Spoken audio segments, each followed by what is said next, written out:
E aí, pessoal do Território MLS, quem fala com vocês é o Gustavo Lopes e seja bem-vindo a mais um Território MLS Entrevista.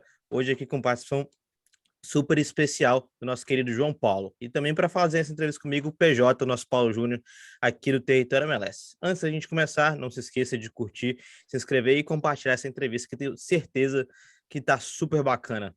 E antes da primeira pergunta, eu queria dar o meu alô para o João Paulo e já vou perguntar de cara, pergunta polêmica. Você era muito fã do Dodô quando você estava começando a sua carreira? Porque você só faz gol bonito, né? Toda semana vem no meu Twitter assim um golaço do João Paulo. Obrigado por participar aqui com a gente, João.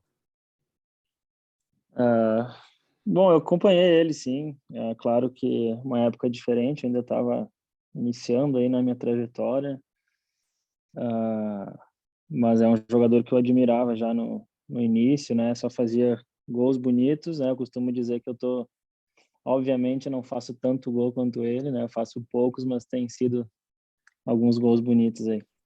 Prazer estar falando com vocês. Boa.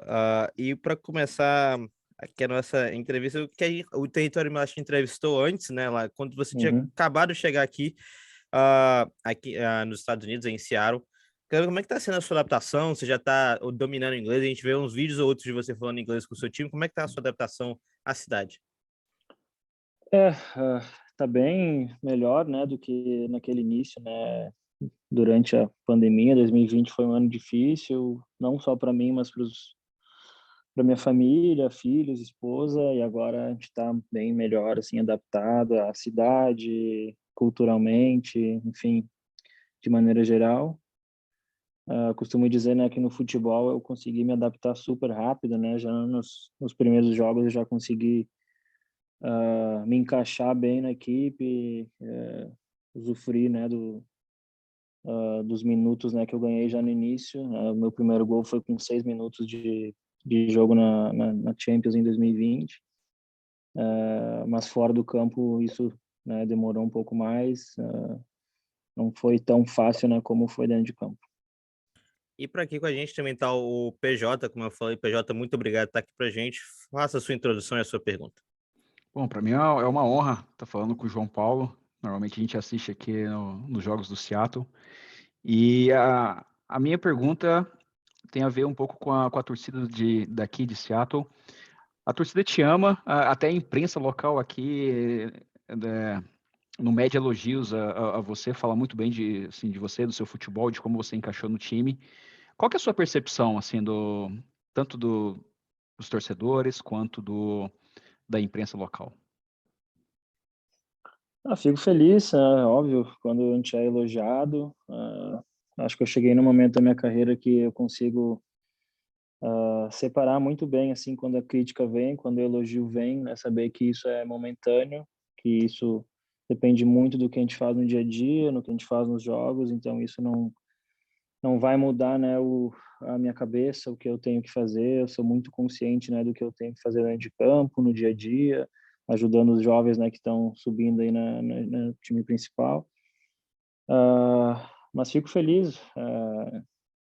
Eu não confesso, assim, que eu não vejo muito, não escuto muita coisa, né, do que é dito, do que é falado aí na imprensa, mas procuro, né, como eu disse, estar sempre evoluindo. Por mais que eu já esteja com 31 anos, eu sei que eu ainda tenho coisas a evoluir, aprimorar, então meu crescimento tem que ser constante. E você está falando do seu crescimento. Como que é a sua relação com o professor Brian Schmetzer? Quanto que ele te ajuda no dia a dia e como é que você se relaciona com ele? Nossa, sempre foi muito bom. Ele é um treinador, assim, um pouco diferente do que a gente vê no Brasil. Ele é mais obviamente ele participa do treino, da tática, de tudo que um treinador tem que fazer, mas ele também é um gestor, né, do elenco, dos jogadores. Ele participa muito dessas questões mais, enfim, do lado humano, né, do atleta. Então ele sempre me deixou muito à vontade, principalmente no meu início aqui, né, para fazer o que eu fazia no Brasil, colocar em prática aqui no time dele.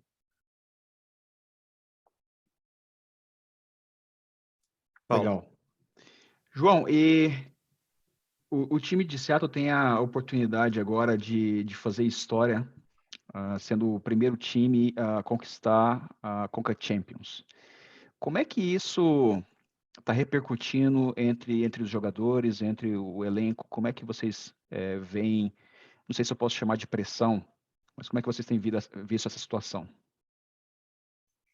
Eu acho que uma final ela sempre te traz um pouco de pressão por ainda mais, né, por ser inédito assim, né, para o clube, para a MLS. Traz sim uma certa até euforia, né, por parte de quem está fora, mas eu vejo nossa equipe muito focada, muito centrada, né, no dia a dia, no que a gente vai ter que fazer, dividir nessa em duas etapas nessa final, né, o primeiro e o segundo jogo. A gente sabe que vai ser extremamente diferente, né, o que a gente vai encontrar nessa primeira partida fora de casa, com altitude, com estádio lotado. A equipe deles com certeza vai iniciar a partida de um jeito muito forte, então a gente está se preparando mais nesse lado emocional, né, para estar pronto para lidar com esse tipo de situação, e consciente que a gente tem que estar no nosso melhor para poder ganhar esse título. E só queria trazer um pouquinho antes para o jogo da semifinal, que o Seattle foi muito superior no primeiro jogo. No segundo tempo, o primeiro tempo foi muito igual e talvez um pedaço do segundo tempo o New York City até foi melhor, mas o Seattle, no geral, dominou a partida. O que você acha que aconteceu dentro do time? O que o Seattle planejou para ser tão dominante como foi numa semifinal de campeonato? Eu acho que a gente fez valer o mando de campo, né, no primeiro jogo, mesmo eles conseguindo um gol fora de casa, né, que isso é um fator importante, né, na Conca Champions, mas eu acho que a gente foi dominante em 90% do jogo em casa. A gente conseguiu fazer um jogo num ritmo muito forte, que é uma característica nossa, principalmente dentro de casa. E isso te dá tranquilidade para um segundo jogo, né, que foi fora de casa, para tu entrar de um jeito mais tranquilo, fazer tudo com mais calma, obviamente evitando erros. E ainda no segundo jogo a gente consegue sair na frente no primeiro tempo. Então a gente dá para dizer que a gente conseguiu jogar com o regulamento embaixo do braço, né, até certo ponto. Segundo tempo, acho que a gente abaixou as linhas em um momento que não devia. Eu acho que a gente tinha que ficar com uma postura um pouco mais agressiva até certo ponto daquele jogo, e isso acabou não acontecendo. A gente acabou tomando uma pressão ali, principalmente do meio para o final do segundo tempo, que talvez não precisasse. A gente podia ter controlado de uma melhor maneira, mas acabou que deu tudo certo. Legal, você comentou que conseguiu abrir garantir o resultado no primeiro jogo, né, em casa. E isso aconteceu tanto contra o Leão como contra o New York. E agora, na final, é o contrário, né? Na verdade, sai para jogar o primeiro jogo e o segundo jogo em casa. A minha primeira pergunta é no sentido, o que isso muda em relação à estratégia de vocês, como é que vocês vão enfrentar o jogo? E segundo, como é que vocês esperam o estádio na final, no segundo jogo? Bom, a gente já sabe que vai estar lotado, né? A gente já tem informação aí que parece que foi vendido os ingressos aí no primeiro dia, né? Não seria diferente, né, para uma final, então isso até normal, né, numa ocasião como essa. E agora inverte um pouco o papel, né, de a gente jogar o primeiro jogo fora, coisa que a gente não tinha feito, a não ser contra a equipe primeira fase contra o time de Honduras. E agora é um pouco diferente. A gente sabe que um gol fora de casa é importante. A gente sabe que eles vão vir com uma postura agressiva, principalmente nos primeiros 15 minutos, 20 minutos. A gente tem que ser resiliente nesse momento, ser inteligente para também tentar ao máximo controlar a bola, ficar com ela, não dar chances, né, para a equipe deles. E depois, com o tempo, acho que o jogo vai assentar e a gente vai ter os nossos momentos também. Então, fazer o que a gente tem feito, o que a gente tem de melhor, que é essa transição ofensiva, essa posse de bola. A gente tem jogadores de qualidade na frente que podem resolver, então fazer um jogo duro, mas consciente e muito sólido defensivamente, que eu tenho certeza que na frente a gente vai conseguir um gol. E com certeza o nosso pensamento é para lá para vencer. Mas o mais importante é a gente conseguir gol fora, né? Com certeza. Pô, e você chegou na liga aqui em 2020, você falou que das dificuldades que você teve, mas você se adaptou muito bem, e hoje você é considerado, pelo menos na minha opinião, o melhor box-to-box, né? O melhor jogador de área para área aqui da liga. O que que você acha como é que você enxerga esse seu sucesso e o que que você pode dizer da diferença que você sente no futebol daqui para o futebol brasileiro? Eu acho que eu estou numa equipe que é muito forte, já era, né, antes da minha chegada, e eu tive uma consciência de saber colocar a minha qualidade, sabe? Nos primeiros dias, já identificar o que eu poderia agregar à equipe, eu consegui fazer isso bem já em 2020. Ano passado ainda melhor, né? Acho que foi entre os 2 anos, ano passado foi o meu melhor, 2021. E tentando dar sequência agora também em 2022. A gente tem uma equipe que se entende muito bem, né? A gente tem uma relação muito boa em características, a gente consegue um complementar o outro. Eu acho que isso é o segredo da nossa equipe. Então é isso, eu não consigo ver de maneira diferente se porque o João Paulo tem se sobressaído. Não, eu acho que é um conjunto, né? A gente não vê aqui ninguém se destacando muito. Acho que todo mundo tem um destaque individual, mas isso é em relação ao coletivo que a gente faz de um para o outro, e é por isso que a gente tem sucesso dentro da liga, né? Comparando com o Brasil, acho que, né, vocês sabem muito bem que é mais difícil, né, a gente ter uma consistência, né, de equipe, muda muito, muda treinador a cada 2, 3 meses. Então é um pouco mais difícil, né, de a gente ter essa conexão mesmo, né, dentro da equipe. Por mais, né, que eu acho que eu tenho meus últimos anos no Brasil tenham sido de uma consistência boa, mas aqui eu acho que tem sido ainda melhor. Legal. No ano que você chegou, o time estava jogando no 4-3-3. Aí no ano passado mudou para o 3-5-2. E esse ano voltou para o que era o esquema tradicional de Seattle, né? Como é que essas mudanças no esquema tático, elas refletem no seu papel em campo? Muda alguma coisa para você a maneira de jogar? Muda. 2020 e esse ano, né, jogando com uma linha de 4 atrás, muda totalmente, né, o meu papel. Ano passado, com 3 zagueiros ali, eu tinha muito mais liberdade, né, de sair para o ataque, de ser um homem surpresa, né, chegando de trás, até certos momentos fazendo ultrapassagens, pisando mais na área. Com 4 defensores, né, às vezes a gente está com 2 zagueiros ali, os laterais também sobem bastante, né, no nosso jeito de jogar. Então, eu sou um balanço aí, tanto ofensivo quanto defensivo. Eu tenho que estar sempre bem posicionado ali fazendo essa transição, né, de ataque e defesa. Tenho que estar sempre próximos dos 2 zagueiros.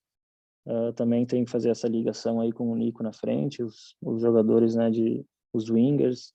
Enfim, acho que tem que fazer bem esse balanço. Hoje, né, nessa formação, eu tenho que ser mais cauteloso, vamos dizer assim, né, para não deixar espaços. Com 3 zagueiros eu podia abandonar mais e chegar mais na frente. E partindo agora para essa parte final da nossa entrevista, vamos fazer umas perguntinhas mais leves, que jogador não deve gostar de falar de tática, né? Mas vai ser a Eu primeira gosto, vez eu gosto. que você gosta. Você é um dos poucos que eu gosto de ouvir falar de tática, João Paulo. Eu admito que eu sou muito fã, mas você vai ser a primeira vez que você vai jogar US Open Cup, que, na minha opinião, é o torneio mais legal que tem aqui. Você, se eu não me engano, o Ceará vai enfrentar o San Jose Earthquakes. O jogo é no Lumen Field.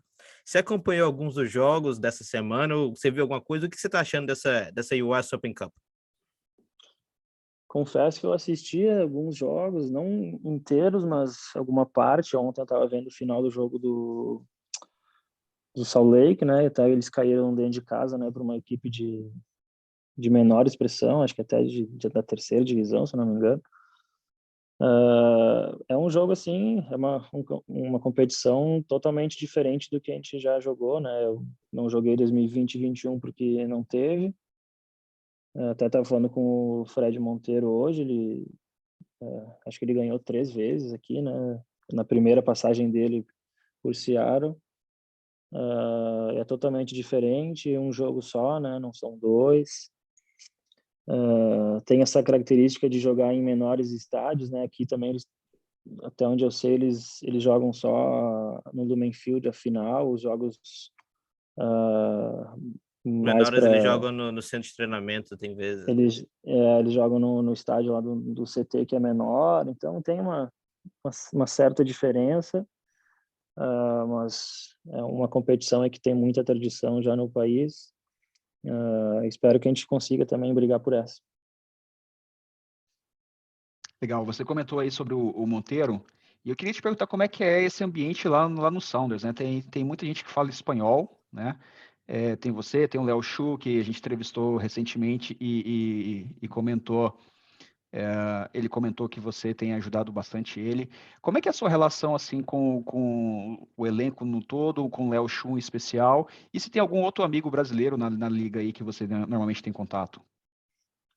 Quando eu cheguei, só tinha eu de brasileiro, era o único que podia falar português, então até isso me ajudou bastante assim para desenvolver meu inglês e tentar aprimorar. Agora com o Léo, eu costumo dizer lá que ele é meu terceiro filho, né? Tô traduzindo para ele, tô ajudando ele nessa adaptação aí, que não é fácil, né? Mas tem também a nossa turma lá dos latinos, né? A gente fala um portunhol, que o grupo também é grande. Mas é um grupo, assim, muito bom de trabalhar, tranquilo. Pessoal, tanto os americanos quanto os latinos se dão muito bem e isso também é uma das chaves, né, do nosso sucesso. Ah, e muita gente fala, quando eu converso com alguns outros jogadores, que eles sempre procuram informações. Já teve muito jogador brasileiro que joga no Brasil, que já está na MLS um dia, que te procura para saber como é que é a liga. Isso acontece ou com você isso não aconteceu ainda? Aconteceu algumas vezes já. O Léo, né, por estar aqui também, né, participei, né, dessa vinda dele, né, que eu conversei bastante com ele. Mas alguns outros jogadores também já me perguntaram, alguns que acabaram não acertando, mas eu acho que nos últimos anos a MLS virou aí um dos melhores campeonatos, né, destinos aí, não só de brasileiros, mas no mundo como um todo. É um campeonato que se desenvolve ano após ano. E eu vejo isso melhorando cada vez mais. Espero que isso traga mais brasileiros, né, para nossa liga. E o Seattle Sounders anunciou recentemente que vai construir um novo centro de treinamento. Como é que isso foi recebido pelos jogadores e como que isso vai impactar o time? Muito bem, isso era uma coisa que se falava bastante internamente, né, de desenvolver o centro de treinamento, até porque ali não é um lugar exclusivo, né, do Sounders, né, e eu acho que isso não só para o momento atual, mas para as futuras gerações, né, de desenvolver jovens jogadores, dar mais tranquilidade, dar um período, uma situação melhor para o seu elenco. Então, acho que só tem a ganhar, só tem a evoluir, né, como franquia, uma franquia que já é uma das melhores, uma das mais dominantes e faltava, né, dar esse passo também em busca, né, de uma melhor. Legal, eu vou aproveitar então o gancho que você falou que gosta de falar de tática e vou te perguntar o seguinte. Tem um grupo de brasileiros que joga bola aqui em Seattle, o Wooden Legs, acho que você já ouviu falar deles. Já ouvi falar, bem famoso. Se você fosse o treinador do Sounders e com esse elenco que a gente tem aí, como é que você armaria o time então para enfrentar o pessoal do Wooden Legs? Essa é boa. Bom, acho que a gente ia para cima desse Wooden Legs aí.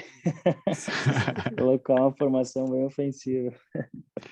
Legal, falando sobre a formação, no começo dessa temporada, o Christian Roldan fazia aquele par ali com você no meio, e nos últimos jogos, o Schmetzer avançou um pouco o Roldan para a ponta direita e trouxe o Albert Rusnak para jogar ali com você de par ali no meio. Como é que isso foi para você e melhorou em que sentido? Os dois são ótimos jogadores, né? Não só os dois, mas quem jogou comigo ali, tanto o Ober, né, que é um jovem que tem se mostrado muito bom, muito talentoso, o Danny, o Josh, todos eles, o Kellen também jogou comigo muito ano passado por dentro. São jogadores versáteis, bons jogadores que trazem, né, suas características, né, cada um diferente, né. Mas falando dos dois que tu citou, o Albert é um jogador mais técnico, né, até um perfil mais parecido com o meu, né, de gostar de estar com a bola, de procurar sempre um passe mais vertical. E o Christian é um jogador mais dinâmico, né, que gosta de fazer essa corrida, ser o terceiro homem da corrida. Ele tem muita força física, também um jogador técnico. Ele gosta também de chegar na área como homem surpresa. Então ele tem algumas diferenças, mas tanto os dois eles são ótimos jogadores. Eu gosto também muito quando o Christian faz esse papel mais aberto ali, né, de winger, porque ele tem uma conexão muito boa ali com o irmão dele. Ele está sempre chegando, né, em boas condições no ataque, né, naquele corredor, né, pela direita. Se tu pegar aí, acho que a grande parte dos nossos gols essa temporada passa por ali, né, por aquele corredor, né, que ele faz. Então, isso já por si só já diz tudo. Pô, então a última pergunta para a gente terminar aqui, obviamente eu sou um cara muito polêmico, então vou fazer outra polêmica aqui. No mês passado, no dia que a gente entrevistou o Léo Chu, foi o dia que teve o sorteio da Copa. A gente sabe que tem o Nohu, que é camaronês, vai enfrentar o Brasil, a gente sabe que tem muita Argentina, Uruguai no elenco. Teve alguma zoeira ali dentro do elenco? Como é que foi essa recepção da galera no sorteio da Copa do Mundo? Quando ele voltou, né, quando ele classificou, ele voltou, né, primeiro eu dei parabéns e de segundo eu já dei boa sorte para ele, né, falei, ó, boa sorte que o Neymar vai, vai cair do teu lado lá, vai ser difícil. Mas brincadeiras à parte, a gente ficou muito feliz, a gente sabe, né, que é um grande feito, né, para Camarões, né, classificar. E eu acho que eles ainda têm, né, obviamente o Brasil é o grande favorito, mas eles têm chances de surpreender, e não de surpreender, eu acho que é um grupo parelho, né, para brigar por essa segunda posição, eles podem até conseguir. E tem outras seleções aí, né, a gente zoa muito os colombianos, né, que ficaram fora, mas é isso, né, acho que o Brasil aí tá chegando como um dos favoritos, a gente espera aí que dê tudo certo. Boa, muito obrigado pela entrevista, foi muito boa. Obrigado ao Paulo, que já está diretamente de Seattle, vocês já se encontraram aí, já. O Wooden Legs contra o Seattle Sounders tem que acontecer em algum tempo próximo. Obrigado a todo mundo que assistiu. Curta, vai ter legendas em inglês, então se você está assistindo isso em inglês, muito obrigado também pela paciência com as legendas. Obrigado a todo mundo que assistiu. Por favor, curta, se inscreva e compartilhe esse vídeo, que essa entrevista foi muito boa. Obrigado, João Paulo. Algumas últimas palavras e talvez uma palavra em inglês para os fãs do Seattle. Thank you for the support, and that's it. Não, eu queria aproveitar aí também, sabendo, né, do nosso grande desafio que a gente tem agora pela frente, e pedir essa força dos brasileiros e acompanhar a gente, torcer pela gente, que será um grande feito, né, se a gente realmente conseguir esse título. Pô, muito obrigado. Obrigado ao Paulo que esteve aí com a gente. Obrigado a todo mundo que assistiu. Essa aí, Território MLS, volta na próxima semana com alguém, outra entrevistada. A gente sempre tá aqui trazendo conteúdo novo. Nosso site territoriomls.com também. Todo dia tem mais conteúdo para vocês, além das nossas redes sociais, @territoriomls, em todas as redes sociais que você pensar. Eu sou Gustavo Lopes, direto de Boston, e é isso aí. Um abraço e até semana que vem.